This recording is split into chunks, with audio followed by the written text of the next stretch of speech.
I want to introduce you to one of my little friends here. I go on my nightly walks. This is Noshi. Hi, Noshi. How you doing, girl? Hi.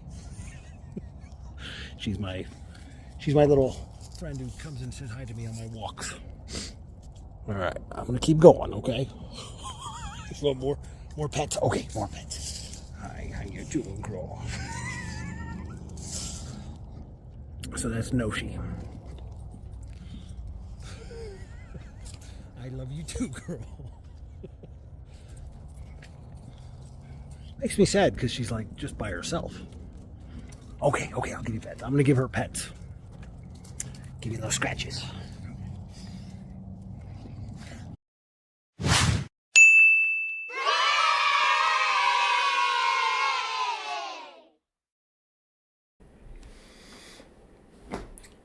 So yeah, that's Noshi. I met her about a year ago. Started just giving her scratches. And it drives me nuts that she sits out there just by herself.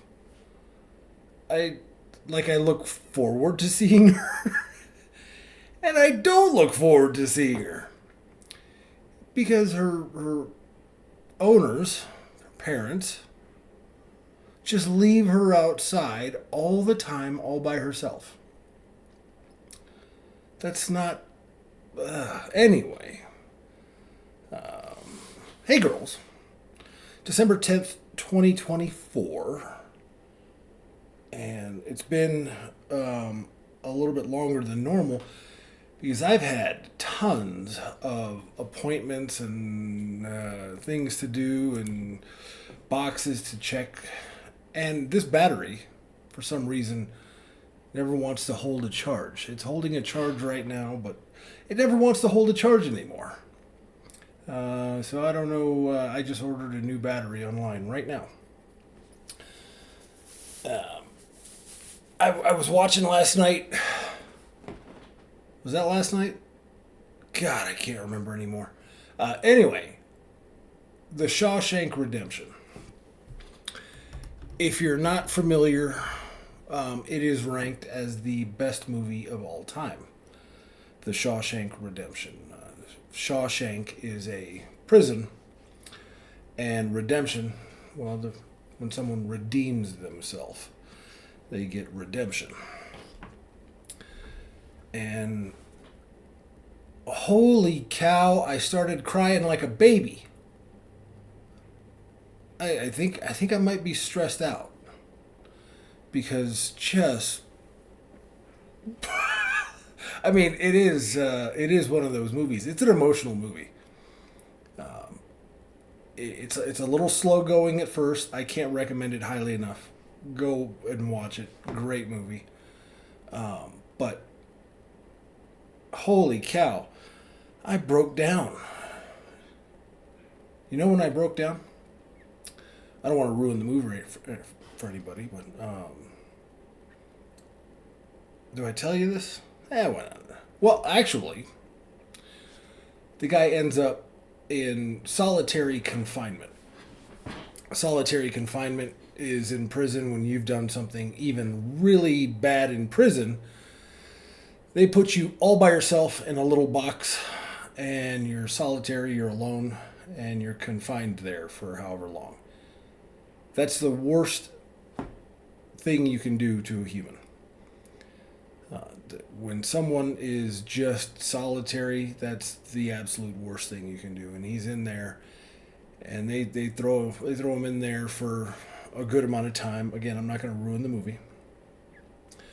If you've seen it, you know. But it just made me so sad. Actually, just like Noshi. Maybe that was it.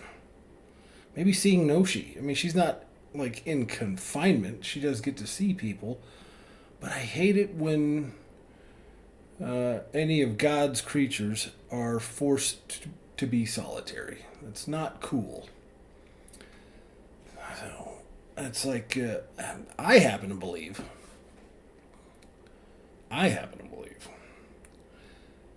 that people who live their lives for themselves are granted that wish that they will have only themselves. That's hell. When you live your life just purely for you, I think God grants that wish, and He doesn't condemn people to hell. It doesn't condemn people to hell. People choose hell by choosing to live their life for themselves. That's not what He wants. Whatever. I call it He, but you know how that goes. We're not here to just serve ourselves. Think about that. Well, I've been granted this life and all these blessings, and I'm just going to now indulge myself. Just cater to my own indulgences. Oh, speaking of dogs, I saw him in the background there. That's Boosie. Huh, Boosie? Hi, buddy. I love you. He's hanging out by the heater. You were probably wondering. Boosie's just here temporarily. But that's Boosie. His name is Zeus. But, of course, I call him Boosie. I don't know. Do you remember why we called him Boosie? Our Zeus? Amy, you couldn't say Zeus. Or was it Grace? No, it was Grace. Grace, it was you. Yeah. Yeah, you couldn't say Amy. Or you couldn't say Amelia. So Amelia became Amy. And then you couldn't say Zeus. So Zeus became Boosie.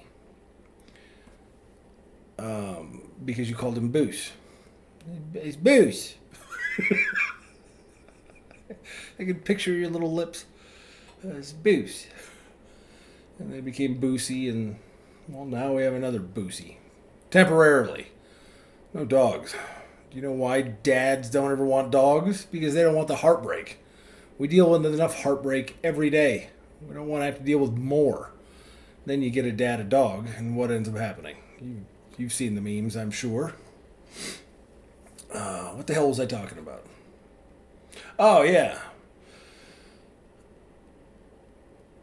Yeah, I've thought about that a lot. That people... Well, I've seen it, too.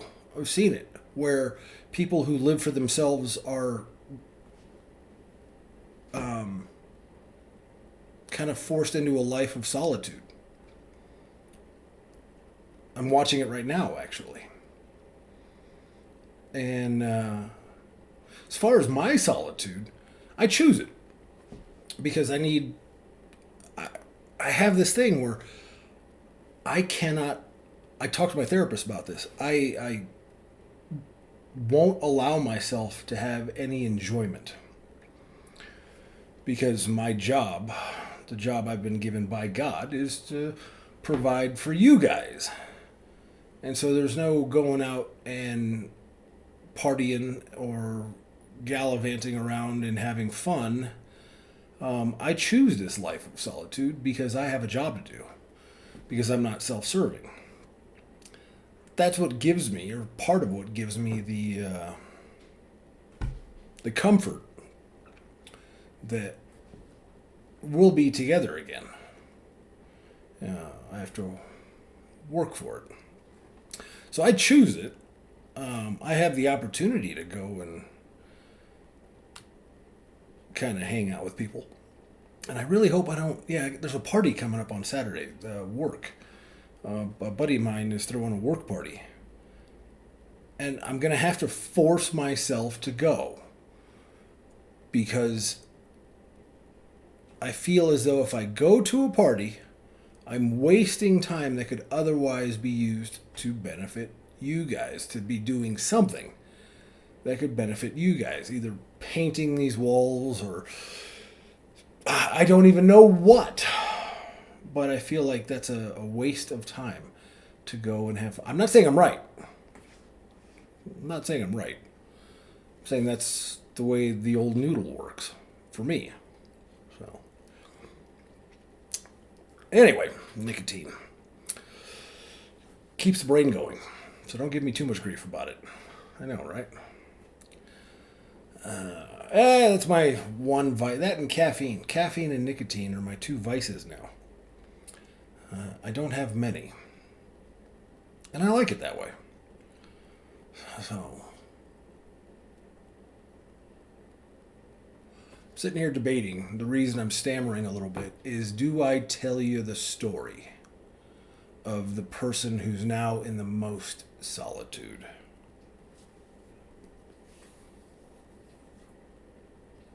Sure. Why not?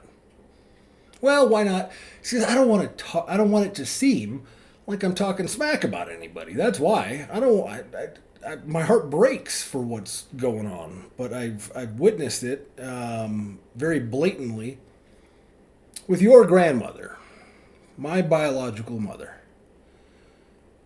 She lived her life purely for herself and never considered anybody else's emotions, ever. Not once. It was always her.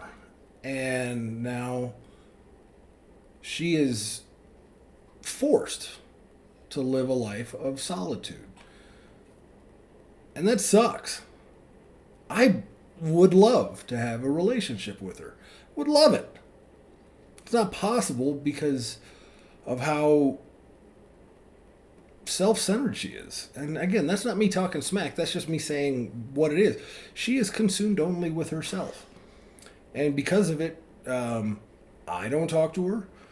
Your aunt doesn't talk to her. None of the family talks to her. She has no friends. She can't hold a job. She's in a life of absolute solitude and just goes home and sits there with no options. And that's the rough part. No options. It weighs on me because that's the most blatant example that I've witnessed. And then I've witnessed it with other people too. Not as in depth, but I've witnessed it. And it terrifies me. It hurts my heart. But it also terrifies me that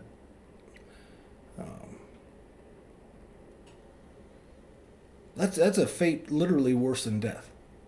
Just to be utterly alone is a fate worse than death. And that's what happens, or that's what seems to happen to people who just, I'm going to do this for me. When people say, that's why I hate that term, when people say, I'm living my best life, it never involves doing things for other people. Being charitable, being gracious, being kind. The people who I've seen use that term more than anybody else are the people who are the most egocentrical and self-centered. Maybe that's a coincidence. Maybe that's just a coincidence and that's all I've seen. But that's what I've witnessed. And yeah, my heart breaks for her. My heart really aches for her. There's no anger toward her. There's no animosity. There's nothing. There's remorse that we couldn't get it to work out. There's sadness that she never got it. You know? So that nonsense of living your best life, that comes from people who think that this life is supposed to be rainbows and unicorns. And it's not. And if you're getting what you think is satisfaction and pleasure from serving yourself, well, God's going to give that to you. God's going to say, okay, here you go. Have at it. Now it's all you. I got a haircut in this sweatshirt.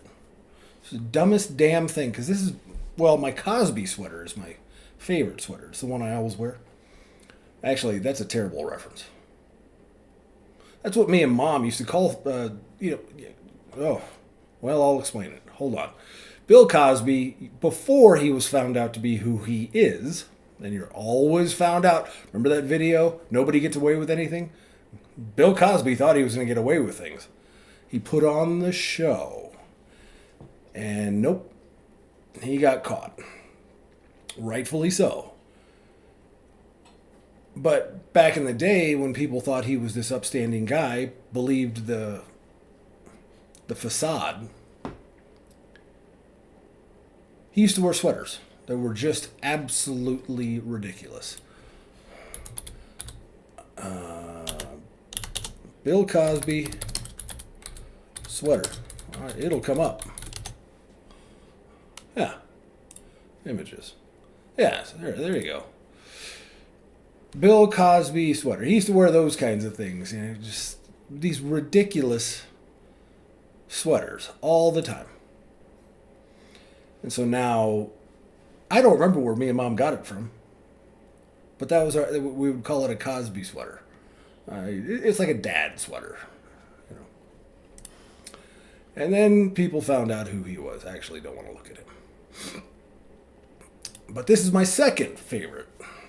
I got this one in Prescott when you guys flew with me to Prescott. Threw you in the back. Amy, you thought it was the coolest thing ever. I said hi to you guys on over the PA. But I went and got a haircut, about a week ago? And I had this sweater on, and as he's cutting the sweater, I'm like, oh no. It's just all gonna dwindle down. Monkey, you have my hair. So you're gonna have that really thick, coarse hair that's like wires. Sorry about that, but it gets in there and just starts stabbing my neck. See me itching. You want to hear a funny story? This reminds me of a funny story. There's one night I remember so well. It was in 2011. I was working for that freight company in Columbus, and same thing. I have no idea why, but I went and got a haircut that day. And I was wearing my work shirt. And then I fell asleep because I would wake up around 4 or 5 p.m., somewhere in there. But this time I woke up at like 7 p.m. and I had to be at work at 8. And so I wake up. I don't remember where you and Mom were. But Monkey, you were definitely a lot. You had been born already. I drive to work. On the way to work, I stop and grab a Chipotle burrito. Mistake number 2. Drive into work, and I'm running behind, but I jump in the airplane. This is a single pilot airplane, so it's just me. Fire up the plane, and I take off to Chicago. And as I'm taking off, I turn the autopilot on, and I start going to work on this burrito. And the flight from Columbus to Chicago was like 2 hours, 15 minutes. And I'm flying along, and I pounded this burrito like 5 minutes into the flight. Yeah. Terrible idea. Well, I'm flying along, and it's just me, and now it's the middle of the night. It's like 10 p.m., and all of a sudden it hits. It hits like a freight train, too. And I know I'm not going to make it. I am not going to make it however long to Chicago. And I look over and I see Fort Wayne, Indiana. Fort Wayne is a small airport. It's closed. It probably closed at like 9 p.m. And I'm like, I have no choice. I have no choice. So I just take the plane and I go and land in Fort Wayne. There's nobody around. The terminal's closed. The airport's deserted. I go and I park, and I look around for a bathroom, like maybe out on the ramp area where they park the planes. None, they're locked, and I'm having it rough, and I need to find a bathroom immediately. So I think to myself, if I jump the airport fence and go inside the terminal's going to be open. They leave the terminals open all the time. Why they do that, I don't know, but they do. So I jump the fence, I go inside the terminal and do my business, and I'm all right. But now I got to get back into the airport. So I start scaling this fence again, and I'm having a rough time because they don't make them easy. It's not like there's steps going up the fence. And I jump the fence, and just as I'm straddling it, boom, floodlight comes on me. Stop right there! Security or airport police. And they got their guns out, too. They've got their guns out. I'm like, look, I explained to him, I show him my ID, and no, you don't understand. Meanwhile, I start itching. I'm like, this is rough. And they're cool about it. They check my ID. They call it in. They call the company and verify who I am. And they have a good laugh. I do remember the one guy said you should have said something over the radio. We could have come and taken you over to our substation. But anyway, I get back in my plane, fire it up, still itching. It's like, damn it. Take off, keep going to Chicago. As I'm going to Chicago, I get an indication. I've got like 20 minutes left in the flight. And it's just me, and it's nighttime, and there's nobody out there. I get an indication that we have what's called a chip light. A chip means that a piece of the engine has come off and is now floating around the oil system, which is not good. That's very, very bad. What they used to teach us was that if you get a chip light, you have about 10 seconds before that engine's going to quit. So Fort Wayne's back behind me. Chicago's up ahead. There's just country roads below me. It's like Gary, Indiana is where I'm at, kind of area. And there's no runway for me to turn to. But that chip light comes on. And my heart just came to a sudden stop. Because there's really no options. I was a single engine airplane. And so a Cessna Caravan, if you want to look that up. But chip light comes on, and I go and I break out the checklist, and I do all my procedures, and I'm just waiting for this thing to quit. And that thing is just as bright as can be right in my face. And what do? This is getting rough. Well, turns out it was a false indication. Found that out later. But I go and I land in Chicago. And I'm tired. It's been one hell of a night, and something had gone wrong with me falling asleep that day. That's why I woke up late. So usually we have about 2 hours in Chicago when they take the freight off of that airplane, and then the pilots go and rest, and they load up the airplane, and then off you go. Well, I go into the break room, and they've got a little cot. So I'm like, you know what? I'm just going to shut my eyes for 10, 15 minutes. So I go and lay down, and never going to get a haircut in this shirt again. I lay down. The next thing I know, I got the station manager. Hey, we've been looking all over for you. Where you been? I'm like, I've been right here. Waking up, like, what the hell's going on? Why am I itchy? He's like, your plane's loaded up. You were supposed to leave 15 minutes ago. I'm like, oh my God. Go running out to the airplane. Oh, wait. Gives me my paperwork. And then he tells me, here I am running 15 minutes behind schedule. He said, the vice president of sales is hitching a ride with you. Say what? The vice president, basically of the company, is sitting in my plane waiting for me. And this is the appearance I give off of a pilot oversleeping. And I go and I climb in the plane. I apologize up and down, and off we go. And I'm tired.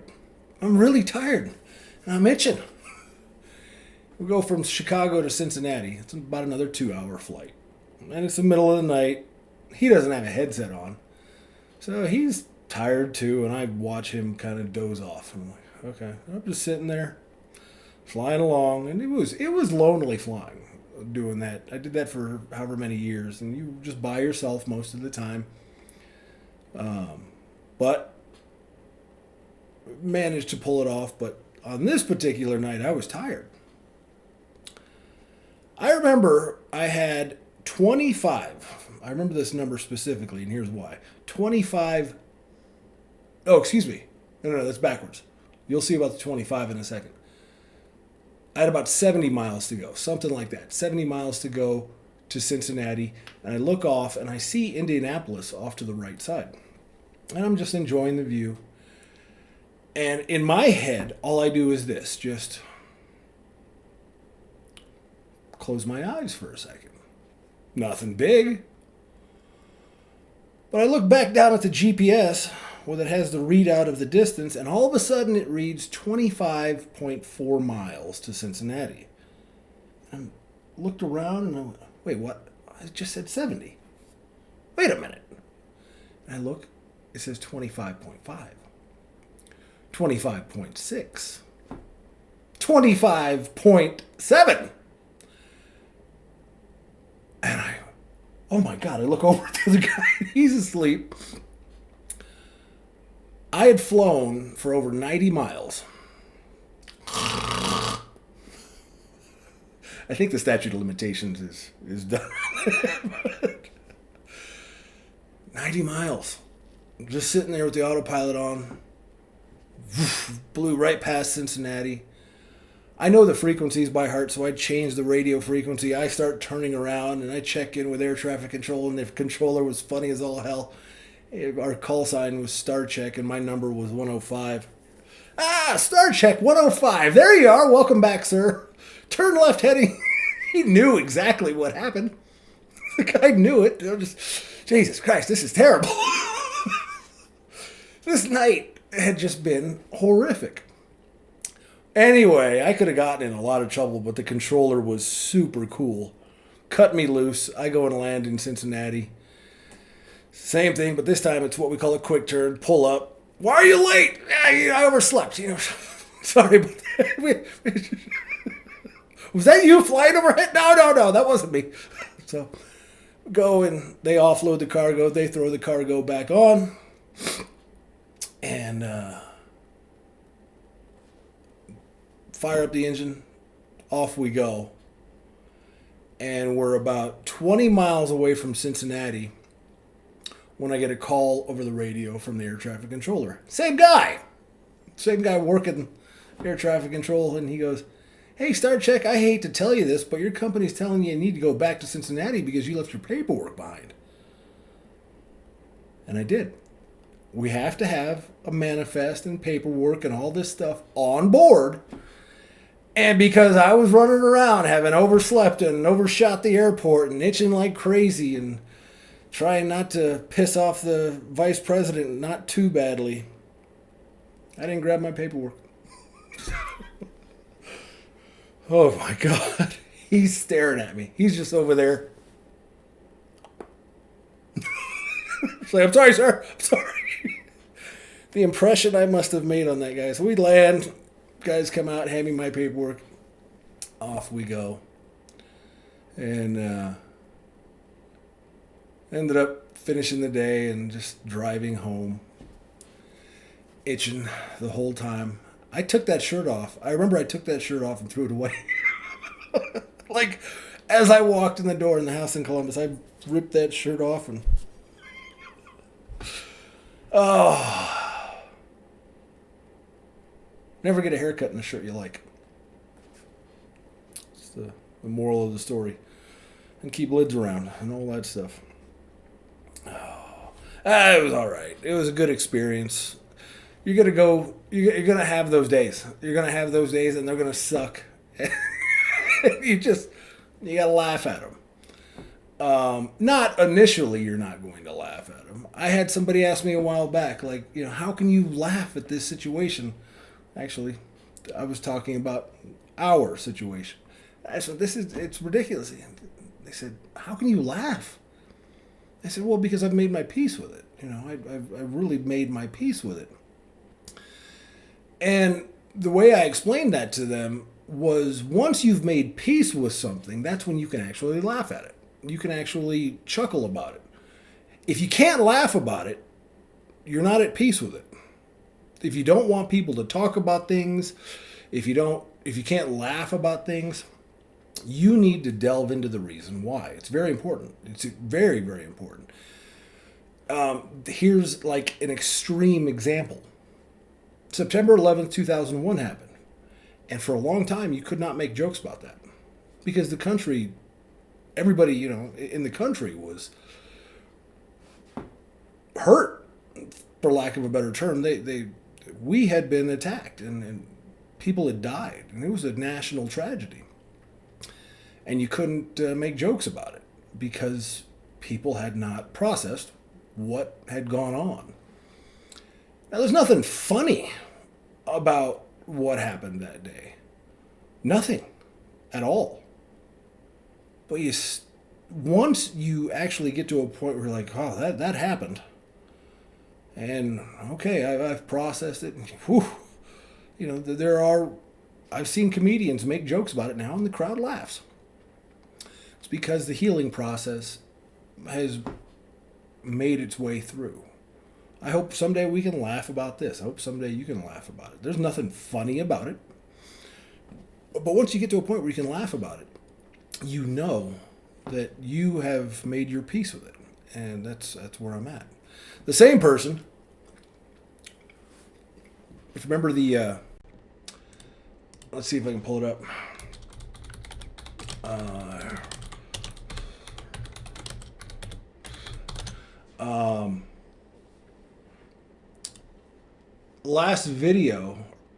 Last podcast,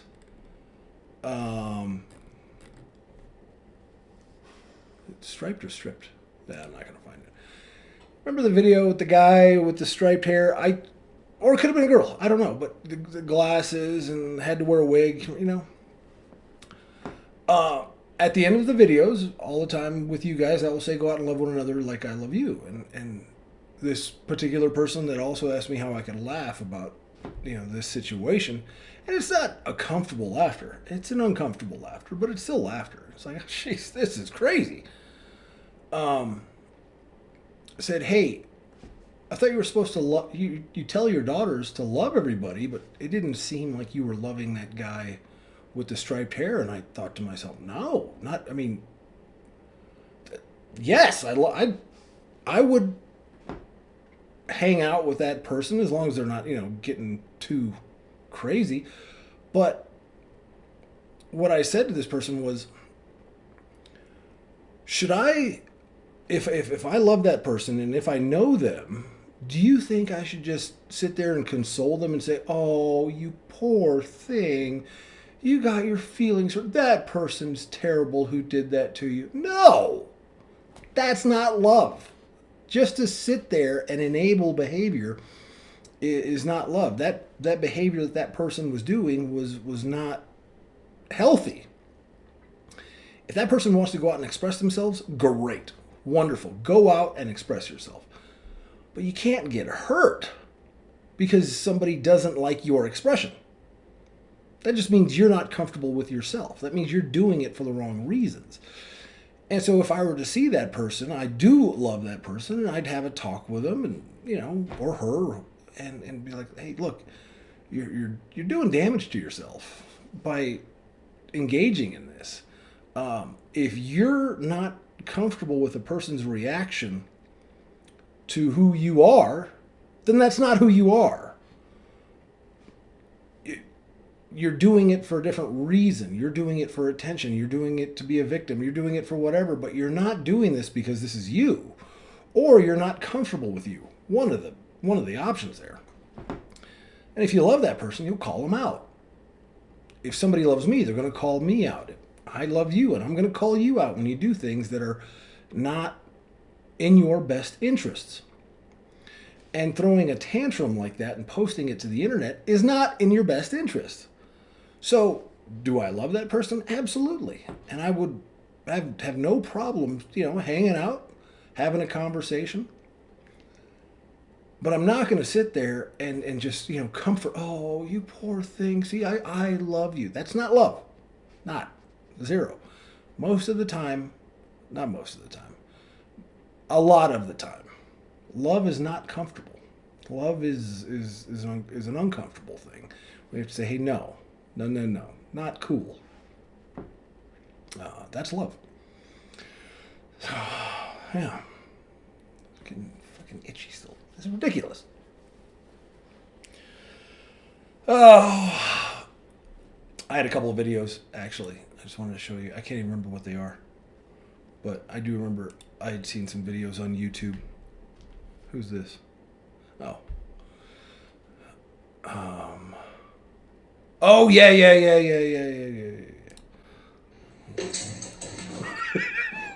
What? What happened? What's wrong, Zeus? What? Don't you go? Oh, you hear? You hear this? It's on the TV, Zeus. It's on the TV. It's not. It's not a dog. What? Looks like you though, Boosie. This is a dog chiropractor.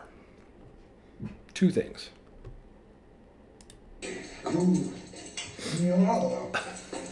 Look at that love. Looks like you, Boosie. Oh, big pop. Oh my God.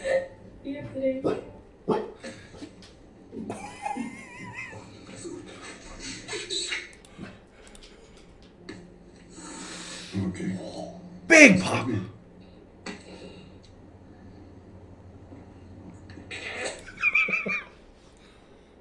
Look at the love of these. Yeah, I mean, dogs just like us need a good neck cracking every once in a while.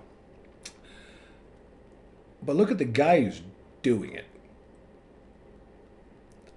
Your average person would say, that guy looks terrifying. Shaved head, beard, tattoos, nose rings, little poodles like... Ooh, got the shoulder. Yeah.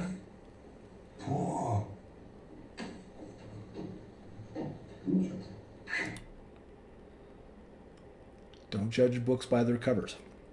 You see that guy walking down the street, you're probably going to go, oh my God, he's terrifying.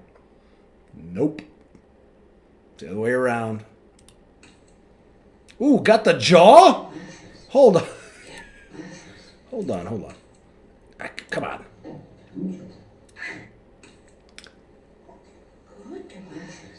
You got the jaw. I've never seen that before.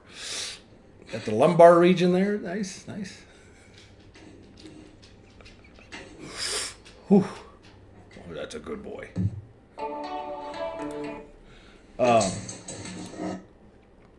Yeah, look at this guy.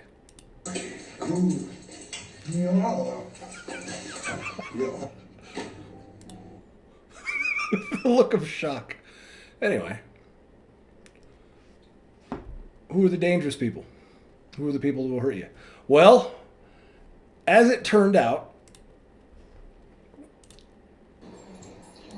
Oops. I posted a video of that guy. Come on. Stop changing on me. Number one, people who don't like animals. Anybody who doesn't like animals, be skeptical. Skeptical. Maybe they have an allergy. But the people with the glasses who are doing the proper thing, and they're going to tell you that you are doing something inappropriate.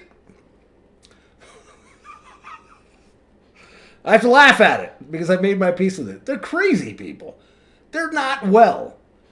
They have to get in and tell people how to live their lives.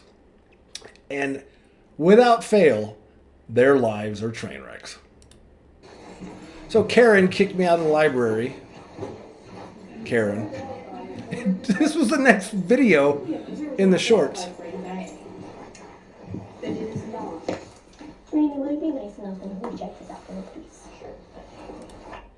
There she is. Sitting there waiting at the front desk for this poor girl who's just walking around the library with her dog. Yeah. Taking a big old step, getting her hips kicked out. She's going to tell you. They love their glasses. They love their glasses and masks. Oh, when the masks happened, they loved hiding behind their masks. So yeah. So will you? With the hip on the hand on the hip. That's the person to look out for. They always look the same. Oh, goodness gracious! Don't get me started. But that came up on my feed, and I was like, you got to be kidding me. The big scary guy with the tattoos and the shaved head is helping animals and kissing on animals. And this lady with her glasses and her hand on her hip letting people know she's in charge. She makes decisions. Oh. All right. Show you some more scratches? The scratches. This makes me happy because this little kitty's happy, and this guy is just as happy as can be with just joy. Yeah. You done? And then, no, I'm not done. Hey, hey, hey, hey. More? Okay. Claws him. More scratches? But this one, I don't know if I even want to watch it. This guy has a total tantrum. And it's like, I know what's wrong with this guy. I know what's wrong with him. And I've seen this so many times. I don't even want to watch it. Guy has a tantrum. All right, anyway. I'm going to go take this damn sweatshirt off, stick some tape on it. All right, I love you guys. I have an appointment to go to. So I got to go and get that done. And we're going to get me all fixed up. I'm going to get me all fixed up. Yeah, never. Let's see. What is it today? What's the moral of the story today? What did we learn?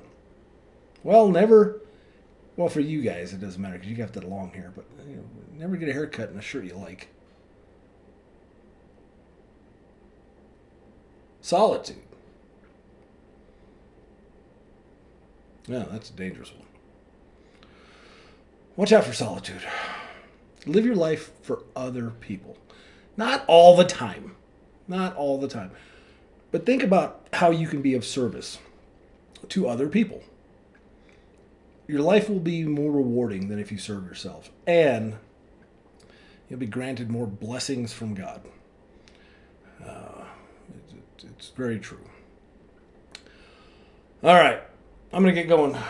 Boosh, you want to say anything? You want to come say hi? You want to say hi, Booshy? Come say hi. Oh, big old Boosh. Look in the camera. No?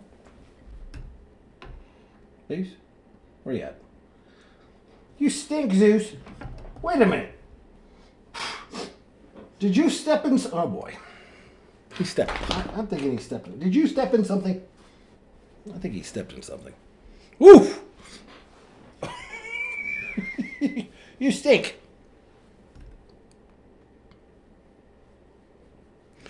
All right, guys. I love you. I will see you the next time you click. Go out and love one another the same way I love old Boosie here. Because you're a good boy. And pit bulls are not bad animals. Watch out for the chihuahuas. Those are the ones that are going to hurt you. All right. Love you guys. Go out. Love one another. You know the drill.